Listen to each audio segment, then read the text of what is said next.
Hello everyone, welcome to my channel. Teaching aptitude के lecture number 9 में आज हम बात करने वाले हैं कि लर्नर्स को हम किस तरीके से क्लासिफाइड कर सकते हैं एंड लर्नर्स के कितने टाइप हैं। तो without wasting any time video को शुरू करते हैं। सबसे पहले है आपका classification of learners. It means जब हम कभी भी क्लासिफिकेशन के बारे में बात करेंगे तो इट मीन्स हम क्या बोल रहे हैं कि लर्नर की जो कैटेगरी है वो एक्चुअल में है क्या, कौन सी कैटेगरी में लर्नर फिट होता है। सबसे पहले है आपके पास विजुअल लर्नर, सेकेंड है ऑडिटरी लर्नर, थर्ड है मोटर लर्नर्स एंड उसके बाद है फोर्थ के ऊपर है आपका किनेस्थेटिक लर्नर्स एंड लास्ट के ऊपर है आपका लॉजिकल लर्नर्स। अब देखो विजुअल लर्नर्स कौन से लर्नर्स हैं यहाँ पे, ऐसे लर्नर्स जो कि अगर आप कोई भी इंफॉर्मेशन उनके सामने क्या करोगे, प्रेजेंट करोगे, कैसे आपकी उनको क्या करना है, उनको वो दिखाना है।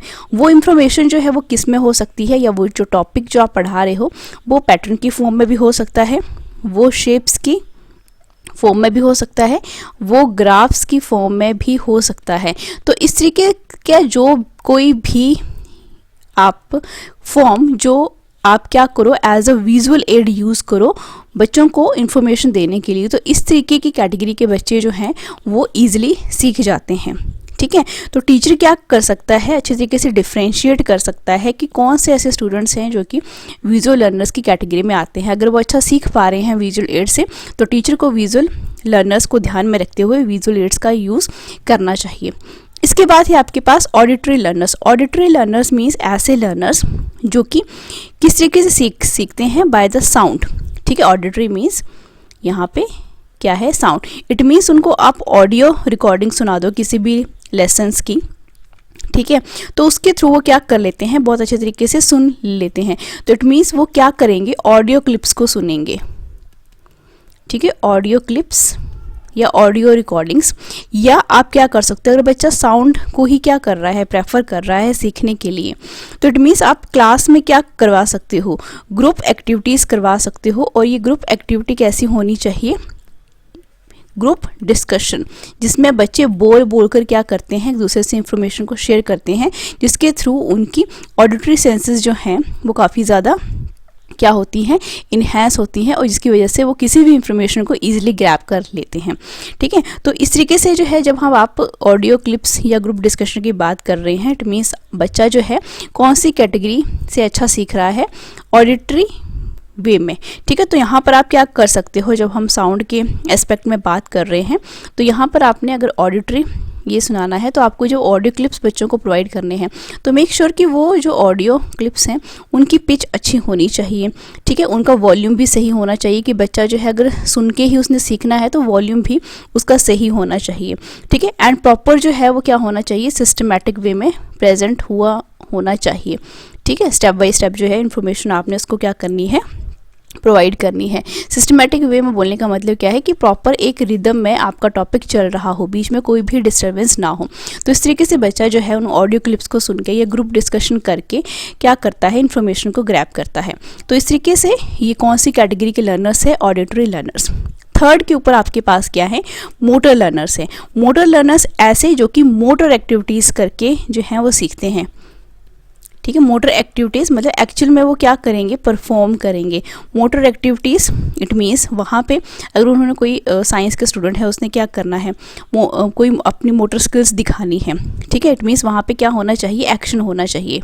ठीक है, तो एक्शन अगर होगा तो वो कैसे होगा कि उसके पास उस पर्टिकुलर जो नॉलेज है उसकी क्या होनी चाहिए, फ्रिक्वेंसी होनी चाहिए। ठीक है, ड्यूरेशन होनी चाहिए कि कितने घंटे तक वो काम कर रहा है। ठीक है, उसकी फ्रिक्वेंसी क्या है, इंटेंसिटी क्या है एंड प्रेशर क्या है, इंटेंसिटी एंड उसके बाद क्या आ जाता है, प्रेशर। ठीक है, तो ये कुछ आपके पास क्या है, मोटर स्किल्स हैं, मोटर एक्टिविटी जो कि बच्चा क्या कर रहा है, एक्चुअल में एक्शन कर रहा है। और एक्शन वो किस तरीके से करेगा कि उसकी क्या रहेगी, कोई ना कोई फ्रिक्वेंसी भी रहेगी उस एक्शन को करने की, कि इतनी फ्रिक्वेंसी के ऊपर वो काम हो रहा है। उसके बाद होगी अगर कुछ काम वो कर रहा है तो उसकी ड्यूरेशन कितनी है, आधे घंटे की है या 30 मिनट्स की है या 25 मिनट्स की है। उसके बाद जो है अगर वो कोई काम कर रहा है तो उसकी इंटेंसिटी कितनी है, ठीक है, कितना इंटेंस है वो। उसके बाद है एक्शन मीन्स प्रेशर भी देखना है कि उसके पास जो है कोई प्रेशर तो नहीं है, एक्सेस प्रेशर जो है वो क्या कर रहा है, फील तो नहीं कर रहा है वो, ठीक है, कितना प्रेशर है उसको उस वर्क को करने के लिए, ठीक है। उसके बाद है आपके फोर्थ कैटेगरी के लर्नर्स जो कि है किनेस्थेटिक लर्नर्स। मतलब यहाँ पे वो क्या करेंगे, अपने एक्सपीरियंस के साथ क्या करेंगे, उसको यूज़ करेंगे एंड कोई ना कोई फिजिकल एक्टिविटी से उसको क्या करेंगे, प्रैक्टिस करेंगे और अप्लाई करेंगे न्यू इन्फॉर्मेशन को। इट मीन्स अगर मैं यहाँ पर ये बोलूँ कि यहाँ पे किनेस्थेटिक लेवल के ऊपर प्रैक्टिसेस के ऊपर ज़्यादा फोकस किया जा रहा है, ठीक है, प्रैक्टिसेस एंड यहाँ पे जो क्या है अपने एक्सपीरियंसेस वो क्या करता है, कैरी आउट करता है, अपने एक्सपीरियंस का यूज़ करेगा, ठीक है, और प्रैक्टिस करेगा उस पर्टिकुलर टॉपिक के ऊपर या फिजिकल एक्टिविटी के ऊपर। जो किनेस्थेटिक है ना, यहाँ पे मतलब बच्चा क्या करेगा, लर्निंग बाय डूइंग, खुद करके सीखेगा। तो खुद करके सीखने का मतलब क्या है, लर्निंग बाय डूइंग। अब खुद करके सीखने का मतलब क्या है कि बच्चे को पहले उसके बारे में कुछ प्रायर एक्सपीरियंसेस है, प्रायर नॉलेज है, उसके बाद वो उस नॉलेज को कहाँ करेगा, उसको अप्लाई करेगा, इट मीन्स प्रैक्टिस करेगा एंड उसके बाद जो है उसको न्यू नॉलेज जो है वो मिलेगा। इट मीन्स यहाँ पे बच्चा क्या कर रहा है, learning by doing. It means हम यहाँ पे ये बोल सकते हैं कि यहाँ पे बच्चा एक्चुअल में क्या करता है, फिजिकल एक्टिविटी करता है, ठीक है। तो यहाँ पे प्रैक्टिसेस एंड यहाँ पे आप ये भी लिख सकते हो फिजिकल एक्टिविटी, फिजिकल एक्टिविटी, ठीक है। उसके बाद आ जाते हैं आपके पास लॉजिकल लर्नर्स। लॉजिकल लर्नर्स जो कि हैं हमेशा क्या करते हैं, लिस्ट बनाते हैं, ठीक है, और वो क्या करते हैं, लिंक ढूंढने की कोशिश करते हैं किसी भी क्वेश्चन की या किसी भी प्रॉब्लम की। तो इट मीन्स अगर मैं यहाँ पे ये बोलूँ कि लॉजिकल लर्नर्स जो हैं वो हमेशा क्या करते हैं, लिंक करते हैं, ठीक है। लिंक किसको करेंगे, वो पजल को, जो कुछ भी पजल है, पजल बोलने का मतलब क्या है, कोई ना कोई प्रॉब्लम है, ठीक है, एक दूसरे के साथ जो भी उसके क्या है लिस्ट बनाई है उन्होंने, ठीक है। उसके बाद जो है वो क्या करते हैं, रीजनिंग यहाँ पे करते हैं, रीजनिंग करेंगे, क्रिटिकली सोचेंगे, थिंक करेंगे, ठीक है, एंड इस वे से वो क्या कर पाते हैं, अच्छे तरीके से सब्जेक्ट को सीख पाते हैं, ठीक है। तो ये 5 कैटेगरीज थी लर्नर्स की जिसमें बच्चा जो है किस किस तरीके से सीखता है। पहला हो गया आपका विजुअल एड्स के थ्रू सीखेगा, कुछ ना कुछ आप उसको दिखा रहे हो। ऑडिटरी मीन्स सुनकर, ठीक है। उसके मोटर लर्नर्स जो हैं वो जो वाकई में क्या कर रहे हैं, मोटर एक्टिविटी कर रहे हैं, ठीक है, जिसमें उसके एक्शंस को कौन कौन से फैक्टर्स के ऊपर डिपेंड होना चाहिए, frequency, duration, intensity and pressure के ऊपर। उसके बाद आगे आपके learning by doing, it means जो अपने प्रायर नॉलेज एक्सपीरियंस का यूज़ करके जो है एक्चुअल में क्या करेंगे, प्रैक्टिसेस करेंगे, ठीक है, एंड उसकी वजह से क्या होगा, एक फिजिकल एक्टिविटी आपको देखने को मिलेगी, ठीक है। उसके बाद क्या है आपके पास लॉजिकल लर्नर्स है। लॉजिकल लर्नर जो है हमेशा लिंक बिठाते हैं जो कोई भी उनको पजल दी गई है, ठीक है। तो उसके बाद वो क्या करते हैं, अपनी थिंकिंग और रीजनिंग एबिलिटी के साथ जो है उस प्रॉब्लम की सोल्यूशन तक पहुंचते हैं। तो ये 5 कैटेगरीज थी लर्नर्स की। इसके बाद अब हम बात करेंगे कि लर्नर्स के कितने टाइप हैं। तो यहाँ पे हमें 3 टाइप देखने को मिलते हैं। पहला क्या है आपका चाइल्ड लर्नर, दूसरा है adolescent learner and third number के ऊपर आते हैं आपकी अडल्ट लर्नर। अब यहाँ पे देखो चाइल्ड लर्नर जो है वो एक्चुअल में हम समझेंगे कि चाइल्ड लर्नर जो है वो होता क्या है।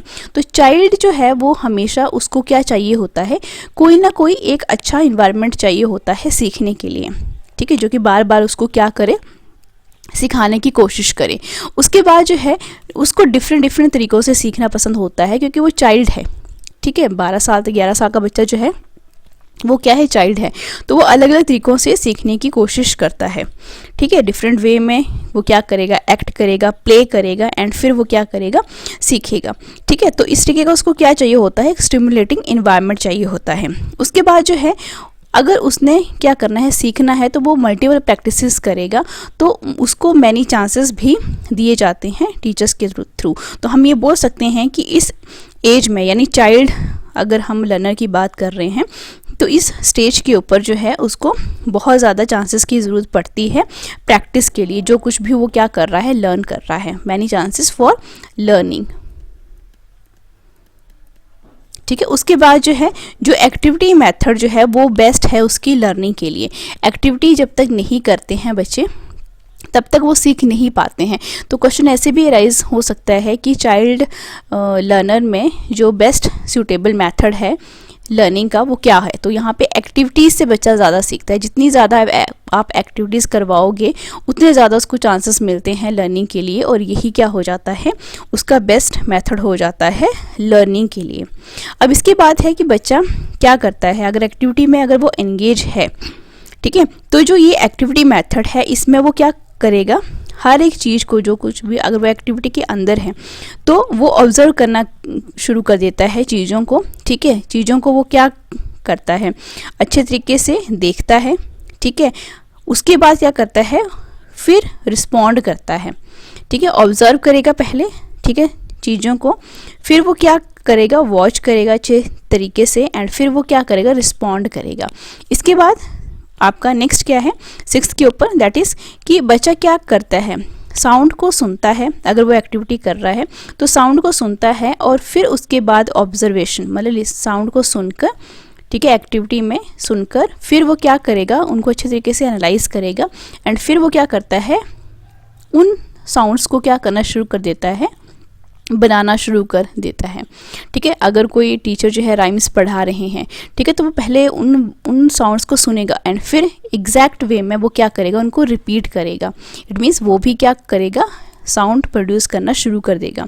इसके बाद जो जिस तरीके से आपने सुना होगा कि टीचर जो है अगर कोई लेसन पढ़ा रहा है टेक्स्ट बुक में, ठीक है, तो टीचर के साथ साथ भी बच्चे क्या करते हैं, बोलते हैं। इनसे उनकी क्या हो जाती है, प्रैक्टिस भी हो जाती है बोलने की, ठीक है। उसके बाद 7th के ऊपर है कि अगर एक्टिविटीज़ जो हैं बहुत ज़्यादा वो एक्सप्लोरिंग है और वो अच्छे तरीके से एक्सप्लोर कर पा रहा है एक्टिविटीज़ को, तो बेसिकली ये एक चांस होता है कि बच्चा जो है एक्टिविटी करते करते क्या करे, चीज़ों को टर्न कर सकता है वो, या चीज़ों को रख सकता है वो एक जगह से दूसरी जगह पे, और चीज़ों को वो हिला भी सकता है, ठीक है। तो ये सारे चांसेस होते हैं जब कभी भी बच्चा जो है किसी भी एक्टिविटी में क्या होता है, इन्वॉल्व होता है। उसके बाद उस एक्टिविटी से रिलेटेड जो है वो क्वेश्चन बच्चा पूछ सकता है कि ये चीज़ क्या है और ये क्या डिनोट करती है, ये शेप कैसी है और ये इसको क्या बोलते हैं, राइट। इसके बाद जो है 9th के ऊपर देखो यहाँ पे बोला है एक्सपेरिमेंटेशन विद ऑब्जेक्ट। वो ऑब्जेक्ट्स के साथ, अब कोई भी ऑब्जेक्ट हो सकता है आपका, यहाँ पे मैंने सैंड, वाटर एंड डर्ट लिखा है, तो इनके साथ भी वो क्या हो जाता है, इन्वॉल्व हो जाता है, क्योंकि चाइल्ड है, छोटा है, ठीक है। तो बच्चों को ज़्यादातर मिट्टी पानी में खेलना ज़्यादा वो क्या करते हैं, प्रेफर। तो वो इन सभी को क्या करता है, इन ऑब्जेक्ट के साथ एक्सपेरिमेंट करता रहता है। पानी में वो क्या मिला देगा, रेत मिला सकता है, ठीक है, एंड डर्ट भी वो मिक्स कर सकता है। तो इस तरीके की एक्टिविटीज़ भी बच्चे जो हैं चाइल्ड लेवल के ऊपर करते हैं। उसके बाद जो है वो सारी की सारी एक्टिविटी जो है बहुत अच्छे से क्या करता है, परफॉर्म करता है। तो ये उसकी सारी की सारी सेंसेस क्या हो रही हैं, यहाँ पे एक्टिविटी में इन्वॉल्व हो रही हैं। तो वो सारी की सारी सेंसेस को क्या करती हैं, ये एक्टिविटी स्टिमुलेट करती हैं उसको और ज़्यादा सीखने के लिए, स्टिमुलेट फॉर लर्निंग, ठीक है। तो इसकी जो जितनी भी सेंसेस हैं, सेंसेस कौन कौन सी है, touch, taste, smell, vision and hearing, ये सारी की सारी सेंसेस भी क्या होती हैं, स्टिमुलेट होती हैं, इन्हेंस होती हैं फॉर हिज और हर लर्निंग के लिए। तो ये है आपके चाइल्ड लर्नर जो है वो कुछ इस तरीके से सीखता है। इसके बाद है आपके पास एडोलेसेंट लर्नर। एडोलेसेंट लर्नर जो हैं वो कौन से टाइप के लर्नर्स होते हैं, एक तरीके का ट्रांजिशन है किस किस के बीच में, चाइल्डहुड और अडल्टहुड के बीच में, ठीक है। जिसमें बेसिकली होता क्या है कि काफ़ी ज़्यादा फिजिकल चेंजेस हमें देखने को मिलते हैं बॉडी में एंड माइंड में भी, उनके थॉट्स में भी काफ़ी ज़्यादा क्या देखने को मिलते हैं, हमें चेंजेस देखने को मिलते हैं। अब एडोलेसेंट जो पीरियड है एज का, हम क्या बोलते हैं कि 12 साल से 18 साल की जो एज है, इस रेंज को हम क्या बोल देते हैं, एडोलेसेंट लर्नर्स हम बोल देते हैं, ठीक है। अब इस एज में जो है बच्चों की अलग अलग कैरेक्टरिस्टिक्स भी होती हैं according to their academic, social, emotional and cognitive level के ऊपर, जो कि हम आगे फर्दर डिस्कस करेंगे। 3rd टाइप की जो लर्नर्स हैं वो है अडल्ट लर्नर। अडल्ट लर्नर बोलने का मतलब क्या है कि वो मैच्योर स्टूडेंट हैं। मैच्योर स्टूडेंट मतलब एक ऐसा स्टूडेंट जो कि इन्वॉल्व है हर एक टाइप की लर्निंग के लिए, ठीक है। किसी भी टाइप की आप क्या करो, लर्निंग अगर वो करना चाहता है तो वो उसके पास लर्निंग का हर एक फॉर्म होगा, वो हर एक टाइप की लर्निंग जो है वो क्या कर सकता है, सीख सकता है। अडल्ट जो है बेसिकली हम उनको बोलते हैं वो क्या है, बड़े हैं, तो इट मीन्स स्पेसिफिक क्राइटेरिया है उनके एक्सपीरियंस का या उनकी लर्निंग का। इसके बाद जो है वो एक्सपीरियंस्ड होते हैं। एक्सपीरियंस होने का मतलब ये है कि उनके पास जो है क्या होता है, लर्निंग एक्सपोजर होता है। उसके बाद हम ये भी बोल सकते हैं कि अगर उनकी स्टडी बीच में छूट गई है तो वो वापस स्कूल आते हैं, कॉलेजेस आते हैं और बाकी स्कूल आते हैं और अपनी डिग्रीज़ को क्या करते हैं, फिनिश करते हैं। ठीक है, अब इसके बाद हम बात करेंगे कैरेक्टरिस्टिक्स ऑफ लर्नर। अब डिफरेंट लेवल के ऊपर, it means child learner, adolescent learner and adult learner, अलग अलग इनकी हम क्या देखेंगे, कैरेक्टरिस्टिक्स देखेंगे। तो सबसे पहले हम देखो कैरेक्टरिस्टिक्स देखेंगे किसकी, आपके चाइल्ड लर्नर की। अब देखो सबसे पहले कैरेक्टरिस्टिक्स क्या है कि बच्चा भी छोटा है तो वो इजीली क्या हो जाता है, बोर हो जाता है। अगर एक्टिविटीज़ उसको अपीलिंग नहीं लग रही हैं, टीचर कोई भी एक्टिविटी परफॉर्म करवा रहा है और अगर वो अच्छे तरीके से एंगेज नहीं है, ठीक है, और इंटरेस्टिंग नहीं है, तो बहुत जल्दी जो है वो क्या हो जाता है, बोर हो जाता है। ठीक है, और ये इसलिए भी होता है क्योंकि यहाँ पे किसकी प्रॉब्लम होती है, अटेंशन की।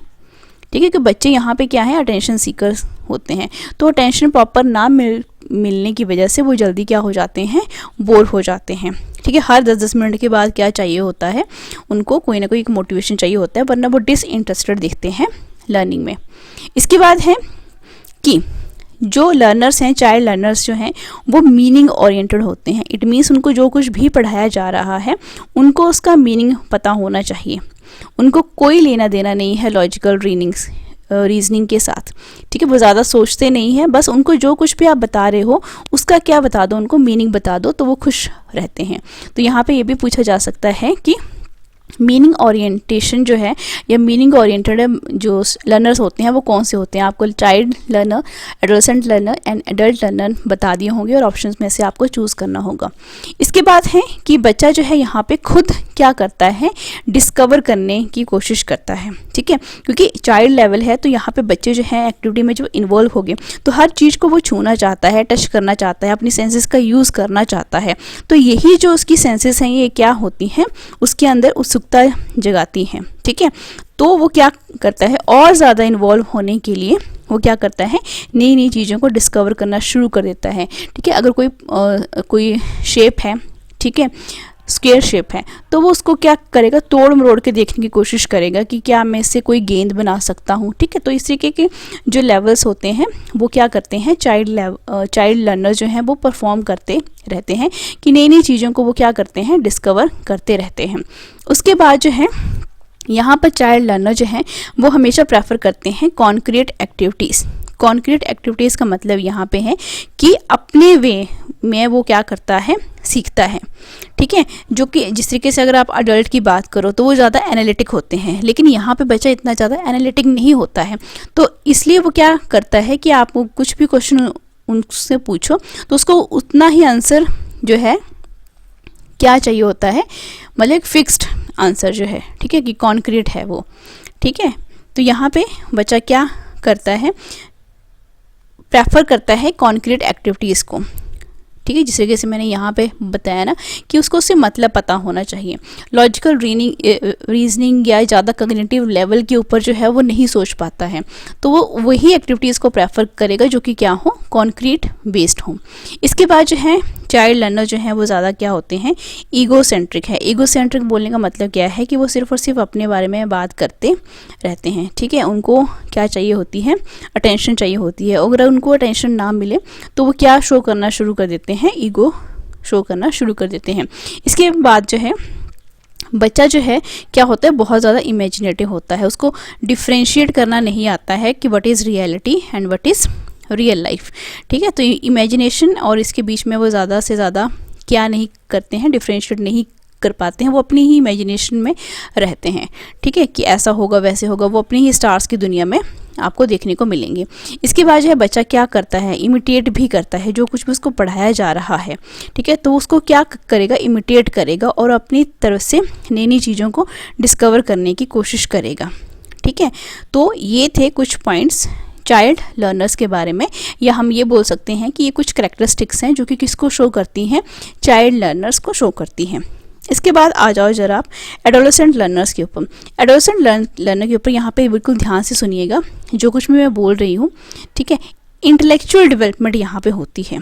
इट मीन्स बच्चा अब कहाँ से कहाँ शिफ्ट हो गया है, कॉन्क्रीट से वो एब्स्ट्रैक्ट, कि बच्चा यहाँ पे थोड़ा बहुत क्या करना शुरू कर देता है, सोचना शुरू कर देता है कि ये चीज़ हो रही है तो क्यों हो रही है, what is the reason behind it, right. अब इसके बाद है आपके पास सोशल डेवलपमेंट। सोशल डेवलपमेंट बोलने का मतलब क्या है, ठीक है। अब यहाँ पे देखो मैं इसी वाले पॉइंट के ऊपर रहती हूँ अभी। इंटेलेक्चुअल डेवलपमेंट जो है वो कैसे होगी, जब बच्चा कॉन्क्रीट से एब्स्ट्रैक्ट थिंकिंग में जाएगा। इट मीन्स बच्चा जो है यहाँ पे बच्चे क्या है, पैसिव है ना, जो कुछ भी इंफॉर्मेशन दी जा रही है उसको वो वैसे ही ले रहे हैं, उतनी ही इंफॉर्मेशन वो चाहिए है, ठीक है। लेकिन यहाँ पे बच्चा क्या हो जाता है, एक्टिव हो जाता है, ठीक है। अब यहाँ पे वो क्या करेगा, अपने आप को रिफ्लेक्ट भी करेगा। तो इट मीन्स वहाँ पे वो अपना व्यूज़ भी शेयर करेगा, ठीक है। या कुछ उसको प्रॉब्लम आ रही है तो उस प्रॉब्लम को भी पूछेगा और उस प्रॉब्लम का सोल्यूशन भी वो जानने की क्या करता है, कोशिश करता है। तो यहाँ पे क्या है आपके पास इस तरीके की लर्निंग जो है वो इंटेलेक्चुअल लेवल के ऊपर एडोलेसेंट जो लर्नर है वो क्या है, उसकी कैरेक्टरिस्टिक बन जाती है। सेकंड है आपके पास सोशल डेवलपमेंट। सोशल डेवलपमेंट का बोलने का मतलब क्या है कि अगर उसकी इंटरपर्सनल स्किल जो है अब यहाँ पे क्या हो चुकी हैं, बिल्डअप हो चुकी हैं, उसको पता है कि सोशली एक्टिव कैसे होना है, सोसाइटी में किस तरीके से बैठना है, ठीक है। तो यहाँ पे वो क्या करता है, अब उसके ऊपर पीयर प्रेशर भी होता है। जो भी उसके पीयर ग्रुप्स होंगे उनकी वो क्या करेगा, उनमें ज़्यादा से ज़्यादा इन्वॉल्व होने की कोशिश करेगा, या वो यहाँ पे क्या करेगा, अटेंशन जो उसको मिलनी चाहिए, अटेंशन गेटिंग बिहेवियर भी उसका क्या हो जाता है, यहाँ पे हमें देखने को मिलता है। क्योंकि वो क्या, अगर वो इंटेलिजेंट है तो वो क्या करेगा, उसको वो चाहेगा कि मेरी इंटेलिजेंस जो है वो लोगों में शो हो और मुझे क्या मिले, अटेंशन मिले, ठीक है। अगर कोई बच्चा जो है वो क्या करता है, मिमिक्री बहुत अच्छा करता है, डांस बहुत अच्छा करता है, तो भी उसको क्या चाहिए होती है, इस लेवल के ऊपर अटेंशन चाहिए होती है। तो पीयर प्रेशर होने की वजह से भी वो क्या करता है, अपने आप को लोगों की नज़रों में वो दिखाना चाहता है, राइट। इसके बाद आ जाता है आपका साइकोलॉजिकल डेवलपमेंट। अब देखो यहाँ पे फिजिकल ग्रोथ जो है उसकी, अपनी फिजिकल ग्रोथ के लिए वो क्या होता है, काफ़ी ज़्यादा कॉन्शियस होता है कि मैं कहीं मोटा तो नहीं लग रहा हूँ, मैं कहीं पतला तो नहीं हूँ, ठीक है, मेरी हाइट जो है, ठीक है। तो उसकी फिजिकल ग्रोथ के लिए वो क्या हो जाता है, बहुत ज़्यादा कंसर्न्ड हो जाता है। इसके बाद जो है यहाँ पे हम ये बोल सकते हैं कि अब जो है साइकोलॉजिकल डेवलपमेंट की अगर हम यहाँ पे बात कर रहे हैं तो यहाँ पे उसके मूड स्विंग्स भी क्या होते हैं, हमें डिफर देखने को मिलते हैं, ठीक है, मूड स्विंग्स होंगे। उसके बाद है आपके पास इमोशनल डेवलपमेंट। इमोशनल डेवलपमेंट जो है इट मीन्स बच्चा जो है वो उसके अंदर अब क्या आ चुकी है, सेल्फ कॉन्शियसनेस आ चुकी है, सेल्फ कॉन्शियसनेस आ चुकी है और वो बहुत ज़्यादा क्या होता है, सेंसिटिव होता है, ठीक है। आप ज़रा से उसके इमोशंस के साथ जो है ज़रा सा खेल लो या उसको थोड़ा सा चिढ़ा दो, ठीक है, तो वो थोड़ा सा क्या हो जाता है, काफ़ी ज़्यादा सेंसिटिव बिहेव करना शुरू कर देता है। आपने क्लास में ऐसे बच्चे देखे होंगे जो कि थोड़े से क्या होते हैं, सेंसिटिव होते हैं, ठीक है। तो इमोशनल डेवलपमेंट भी यहाँ पे थोड़ी थोड़ी क्या होना शुरू हो जाती है, उसकी डेवलप होना शुरू हो जाती है और हमें विजिबल भी होता है ये, ठीक है। तो इट मीन्स हम ये बोलेंगे कि उस इमोशनल डेवलपमेंट में वो क्या करता है, सीख करता है एक्सेप्टेंस को, कि मुझे सोसाइटी या मेरे जो फ्रेंड्स हैं वो मुझे एक्सेप्ट करें, ठीक है, कि मेरी भी कोई क्या है, आइडेंटिटी है। इसके बाद आ जाती है आपकी मॉरल डेवलपमेंट। मॉरल डेवलपमेंट में कि बच्चा क्या यहाँ पे करना शुरू कर देता है, अपने वैल्यूज़ के बारे में बात करना शुरू कर देता है, जो उसके कल्चर, जो भी कल्चर एक्टिविटीज़ हैं या कल्चर नॉर्म्स हैं उनको भी क्या करता है, यहाँ पे फॉलो करने की कोशिश करता है। और ये सारा का सारा वो किसकी वजह से कर रहा होता है, जो कुछ भी उसने क्या बनाए होते हैं, अपने रोल मॉडल्स बनाए होते हैं। अब ये रोल मॉडल्स जो हैं वो उसके पेरेंट्स भी हो सकते हैं, दादा दादी, फैमिली में कोई भी पर्सन हो सकता है या टीचर्स भी हो सकते हैं, ठीक है। तो वो इन सब चीज़ों से क्या होता है, बेसिकली इन्फ्लुएंस्ड होता है। तो इसी इन्फ्लुएंस के चक्कर में क्या बनना शुरू हो जाता है, उसका जो मॉरल बिहेवियर है वो शो होना शुरू हो जाता है, ठीक है। और यहाँ पे हमें एक कंपैशन भी देखने को मिल रहा है कि यहाँ पे अगर बच्चों को आपने देखा होगा तो बहुत ज़्यादा कंपैशनेट होते हैं वो, ठीक है, बहुत ज़्यादा वोकल हो जाते हैं, ठीक है। और अगर उनका ये कंपैशन जो है वो थोड़ा सा आप चेंज करने की कोशिश करो, ठीक है, तो बच्चे क्या हो जाते हैं, इम्पेशेंट भी हो जाते हैं, राइट। अब हम देखते हैं कि आपके अडल्ट लर्नर्स की कौन कौन सी यहाँ पे हमें कैरेक्टरिस्टिक देखने को मिलेगी। अब अडल्ट है, इट मीन्स उसको पहले से एक्सपीरियंस है, वो मैच्योर पर्सन की हम यहाँ पे बात कर रहे हैं। तो जो अडल्ट लर्नर होते हैं वो ऑलरेडी क्या है, सेल्फ डायरेक्टेड हैं। जब हम एकेडमिक लेवल की बात कर रहे हैं, ठीक है, तो ये ऑलरेडी क्या है, सेल्फ डायरेक्टेड होते हैं। इनको पता है कि इन्होंने किस तरीके से सीखना है, कैसे सीखना है। तो इसलिए मैं बोल रही हूँ कि सेल्फ डायरेक्टेड होने का मतलब क्या है कि ये गोल ओरिएंटेड हैं, ठीक है, गोल ओरिएंटेड बोल लो, चाहे आप क्या बोल लो, सेल्फ डायरेक्टेड बोल लो। इट मीन्स कि काफ़ी ज़्यादा प्रैक्टिकल होते हैं अपने एकेडमिक डेवलपमेंट के लिए। अब यहाँ पे देखो, इसके बाद है कि एकेडमिक डेवलपमेंट के बारे में हम, कि इनकी जो एकेडमिक डेवलपमेंट होती है वो किस तरीके से होती है। ये जितना कुछ भी एजुकेशनल प्रोग्राम्स होते हैं उनको क्या करते हैं, अप्रिशिएट करते हैं, क्योंकि मेच्योर है तो ऑब्वियस सी बात है इनमें क्या होगी, एक अप्रिशिएशन करने की जो भावना है वो काफ़ी अच्छी होती है। तो वो अप्रिशिएट करते हैं हर एक टाइप की लर्निंग जो कि उनको प्रोवाइड की जा रही है, और वो क्या करते हैं, खुद ही उस लर्निंग को, जो कुछ भी वो सीखते हैं, और खुद ही क्या करते हैं, इवेल्युएट करना शुरू कर देते हैं। तो अगर वो गोल ओरिएंटेड हैं, सेल्फ डायरेक्टेड है सीखने के लिए, अप्रिशिएट करते हैं उन सभी टीचर्स को जो कुछ भी टीचिंग मेथड से उनको पढ़ाया जा रहा है, और वो खुद ही इवेल्युएट कर लेते हैं, तो इट मीन्स उनका एकेडमिक डेवलपमेंट जो है वो हमें कैसे देखने को मिलता है कि वो बहुत ज़्यादा अच्छे तरीके से डेवलप होता है, ठीक है। इसके बाद हम बात करते हैं सोशल डेवलपमेंट की। सोशल डेवलपमेंट मीन्स वो सोशली उसकी जो डेवलपमेंट है वो किसी के से हो जा रही है। अब अडल्ट पर्सन है, मैच्योर पर्सन है, तो इट मीन्स वो क्या होता है, अवेयर होता है अपने सोशल इन्वायरमेंट के साथ, ठीक है, अवेयर है, ठीक है, जहाँ पर भी वो रह रहा है उसको पता है कि उसके जो रिचुअल्स हैं वो क्या हैं, ठीक है, उसके कस्टम्स क्या हैं, और उसकी क्या है, ड्यूटीज़ क्या क्या हैं, ठीक है। तो वो काफ़ी ज़्यादा क्या होता है, इनके बारे में अवेयर होता है, ठीक है। तो वो सारी की सारी रिस्पॉन्सिबिलिटी, जो सोशल रिस्पॉन्सिबिलिटीज होती हैं, उनको वो काफ़ी अच्छे से तरीके से मैनेज कर पाते हैं, ठीक है। तो इस तरीके से उनका जो सोशल डेवलपमेंट है वो as comparison to the adolescent learner के ज़्यादा अच्छा होता है। इसके बाद हम बात करते हैं इमोशनल डेवलपमेंट की। इमोशनल डेवलपमेंट जो है, इट मीन्स अब यहाँ पे यहाँ पे देखो, यहाँ पे जो एडोलसेंट में था कि जो वो सेल्फ कॉन्शियस होते हैं, मतलब सेंसिटिव हैं, वही अभी इतनी ज़्यादा मेच्योरिटी उनमें नहीं आई है। लेकिन जब हम बात करते हैं एक अडल्ट लर्नर की, तो इमोशनल डेवलपमेंट उनकी इतनी अच्छे तरीके से हो चुकी होती है, या इतने अच्छे से वो बिल्ड कर लेते हैं कि अगर उनको किसी भी चीज़ का डिसीज़न लेना है तो वो करेक्ट डिसीजन जो है वो ले लेते हैं, ठीक है। उनको पता होता है कि कौन कौन से आइडियाज़ हैं, कौन कौन से फैक्ट्स जो हैं जिनकी उन्होंने क्या करनी है, प्रॉपर रीजनिंग करनी है, ताकि वो एक अच्छा डिसीजन जो है वो क्या कर पाएँ, ले पाएँ, ठीक है। और जो लर्निंग प्रोसेस में होते हैं, ये लर्निंग प्रोसेस भी काफ़ी ज़्यादा हेल्प करती है उनकी इमोशनल डेवलपमेंट के लिए। लास्ट हम बात कर लेते हैं यहाँ पे कॉग्निटिव डेवलपमेंट की। कॉग्निटिव डेवलपमेंट में इट मीन्स यहाँ पे हम बात कर रहे हैं उसकी मेंटल लेवल के बारे में, ठीक है, mental and psychological process of the mind, psychological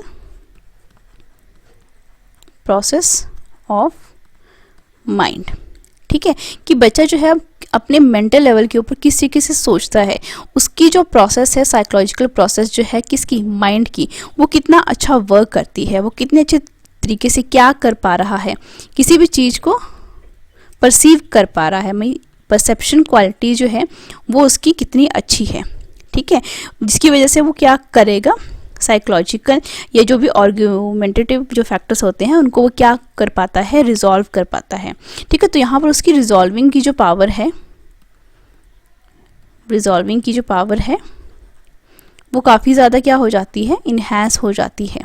क्यों? क्योंकि कॉग्निटिव लेवल के ऊपर वो अपनी mental and psychological process of mind जो है वो अच्छे तरीके से परसीव कर पाता है किसी भी इंफॉर्मेशन को।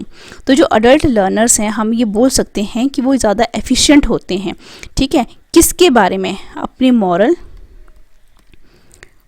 अपने सोशल एंड रिलीजियस को एनालाइज करने में, ठीक है। रिलीजियस जो भी वैल्यू होती हैं, moral values, social values and religious values of teaching जो है, इनको बहुत अच्छे तरीके से अडल्ट लर्नर क्या कर पाता है, एनालाइज कर पाता है, ठीक है। तो ये थी आपकी कैरेक्टरिस्टिक्स जो कि child learners, adolescent learner and adult learner के बारे में है। अब बहुत से बच्चे जो हैं वो कंफ्यूज हो सकते हैं कि जो एडोलेसेंट लर्नर हैं और ये अडल्ट लर्नर, कुछ बच्चों को सेम लग सकता है, तो इसके बीच का डिफरेंस जो है मैं आपको आगे यहाँ पे मेंशन करूँगी। इससे पहले हम देखते हैं कि अलग अलग लेवल के ऊपर जो है टीचर का क्या रोल हो सकता है। तो सबसे पहले हम यहाँ पे बात करेंगे कि चाइल्ड लेवल के ऊपर जो है एक टीचर का क्या रोल हो सकता है। टीचर का ये रोल है कि कोई भी इंफॉर्मेशन बच्चे को अगर दी जा रही है तो वो क्या होनी चाहिए, इंटरेस्टिंग होनी चाहिए, मोटिवेटिंग होनी चाहिए, ठीक है, जिससे बच्चा जो है मैक्सिमम पार्टिसिपेट करे एक्टिविटी में। क्यों? क्योंकि चाइल्ड लेवल के ऊपर हमने अभी देखा कि मैक्सिमम वहाँ पे बच्चा क्या करता है, एक्टिविटीज़ में खुद को इन्वॉल्व रखता है, उसी की वजह से उसकी लर्निंग जो है वो क्या हो पाती है, पॉसिबल हो पाती है।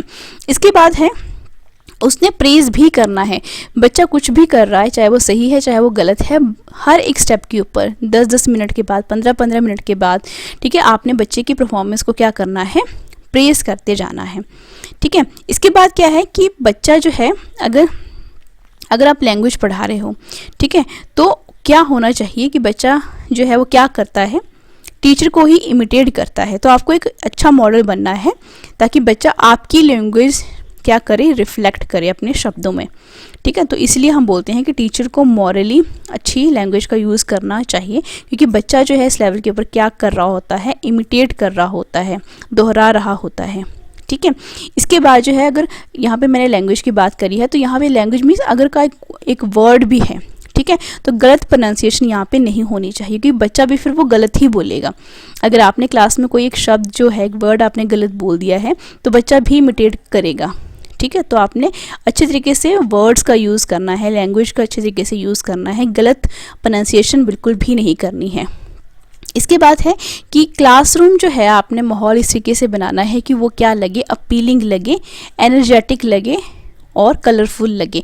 बच्चा जो है चाइल्ड लेवल की बात कर रहे हैं, तो क्लासरूम जो है वो थोड़ा सा क्या होना चाहिए, कलरफुल होना चाहिए, और कलरफुल होने के साथ साथ वहाँ पे क्या होना चाहिए, वो थोड़ा सा स्पेशियस भी होना चाहिए। स्पेशियस क्यों? क्योंकि बच्चे ने एक्टिविटीज़ को परफॉर्म करना है, ठीक है, तो यहाँ से यहाँ वो चीज़ों को क्या करेगा, शिफ्ट करता जाएगा, ठीक है। तो वो आपके पास उतना प्रॉपर एक स्पेस भी होना चाहिए जहाँ पर बच्चे जो है एक्टिविटीज़ अच्छे तरीके से कर पाएँ।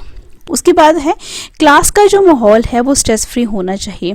स्ट्रेस फ्री होने का मतलब ये है कि आपने ज़्यादा से ज़्यादा जो है बच्चों के ऊपर जो है ज़्यादा फोकस या दबाव नहीं डालना है कि आपको ये एक्टिविटी, बच्चा जिस तरीके से भी सीखना चाहता है, ठीक है, पहले आप उसको करने दें। और बच्चा कहीं पे मिस्टेक कर रहा है, ठीक है, तो आपने क्या करना है, फिर उसको एनकरेज करना है कि ये चीज़ ऐसे नहीं की जाती है, इस तरीके से की जाती है। तो क्लास का जो इन्वायरमेंट है वो क्या होना चाहिए, स्ट्रेस फ्री होना चाहिए। अब आ जाते हैं हम अपने एडोलेसेंट वाले के ऊपर कि यहाँ पे जो टीचर का रोल है वो क्या होना चाहिए।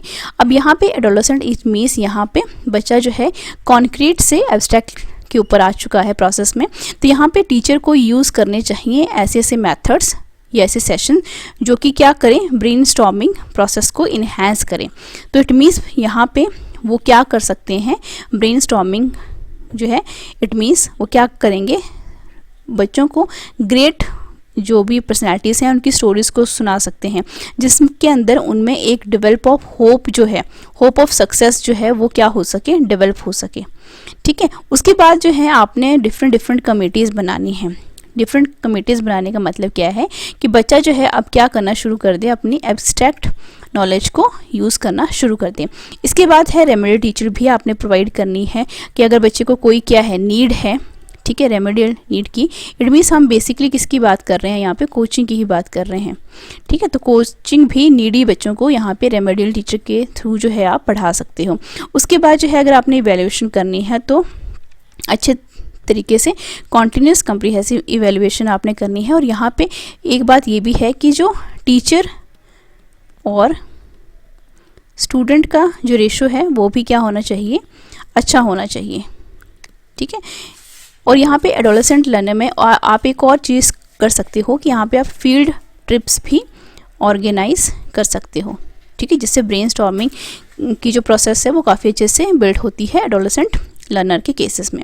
अब हम बात करते हैं कि आपके अडल्ट लर्नर्स की जब हम बात करते हैं तो टीचर का यहाँ पे क्या यूज़ है।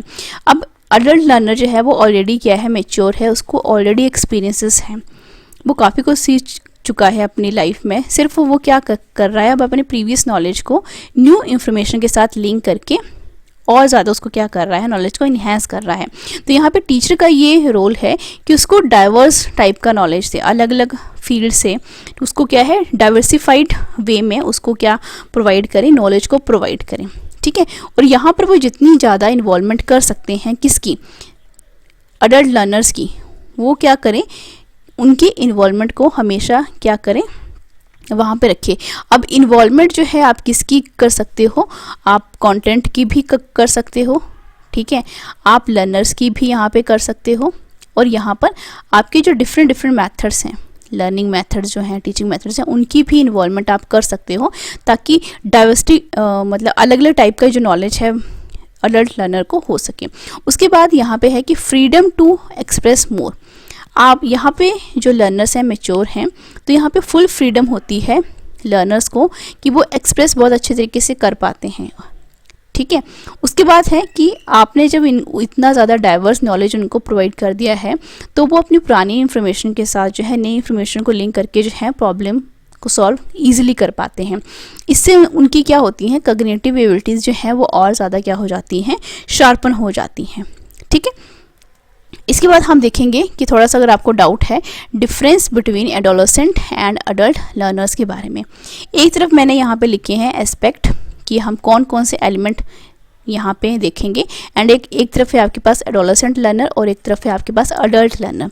तो जब हम लर्नर की बात करते हैं, ठीक है, अगर हमारा एस्पेक्ट जो है, फोकस जो है अगर लर्नर के ऊपर है, तो एडोलेसेंट जो क्या है, अपनी आइडेंटिटी के लिए क्या होते हैं, उनकी पर्सनल आइडेंटिटी के ऊपर क्या होता है, ज़्यादा फोकस होता है। इट मीन्स वो सर्च में है अपनी पर्सनल आइडेंटिटी में। इट मीन्स लर्नर जो है, एडोलेसेंट लर्नर्स की जब हम बात करें तो लर्नर वो कैसे होंगे,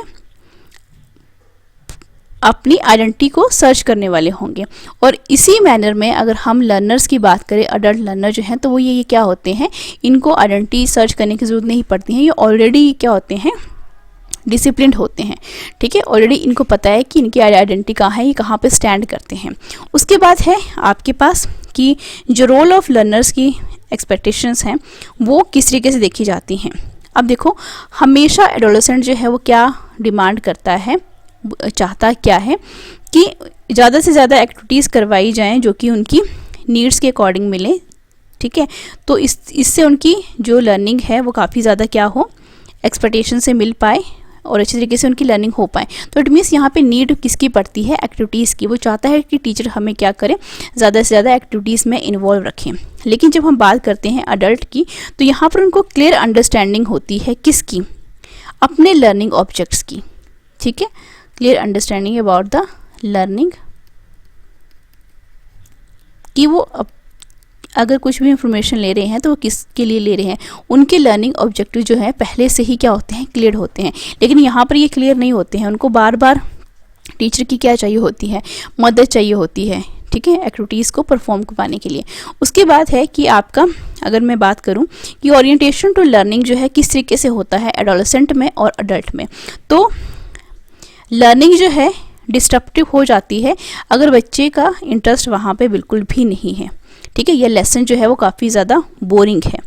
लेकिन यहाँ पे जो अडल्ट है, मैच्योर बच्चा है, वो क्या होता है, ज़्यादा फोकस्ड होता है चूज़ करने में, ठीक है, कि उसको किस तरीके से पढ़ना है। वो अपनी एबिलिटी को खुद क्या कर लेता है, ढाल लेता है, ठीक है। उसको पता है कि मुझे किस तरीके से लर्न करना है। अगर लेक्चर जो है वो बोरिंग भी है तब भी वो क्या करता है, अपने आप को एडजस्ट कर लेता है, ठीक है। ऐसा मेथड चूज़ कर लेगा जिससे वो क्या करेगा, खुद ही सीख जाता है।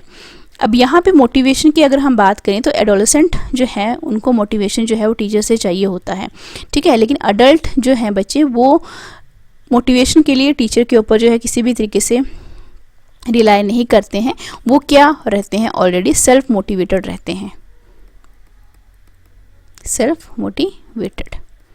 ठीक है, इसके बाद क्या है, आपकी जो डिमांड है, अगर हम डिमांड की बात करें तो एडोलेसेंट जो है वो क्या करते हैं, टीचर से डिमांड करते हैं कि वो वेरियस रिसोर्सेज का यूज़ करके या वेरियस टीचिंग मेथड का यूज़ करके जो है नॉलेज को प्रोवाइड करें।